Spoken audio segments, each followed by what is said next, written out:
বিশ্বাস কর, পুলিশ অফিসারের পা ধরে আমি কেঁদেছিলাম। আমি গরিবের ছেলে, আমার জীবনটা নষ্ট করবেন না স্যার। ওরা আমার কোনো কথাই শুনলো না। 7 বছর জেলে থাকাকালে মা বাবাকেও হারালাম। বের হয়ে দেশের যে অবস্থা দেখলাম,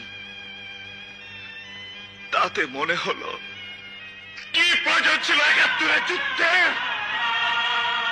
কসিবদ্দি ছেলেদের ভাগ্য কিন্তু কোনো পরিবর্তন হয়নি,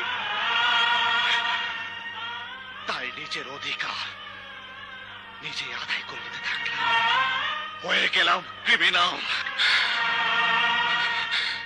এখন তুই ভালো হতে পারিস না রাজু। ছেড়ে দিতে পারবি তুই আমাকে এখান থেকে? ফিরিয়ে দিতে পারবি আমার জীবনের 7টি পথ?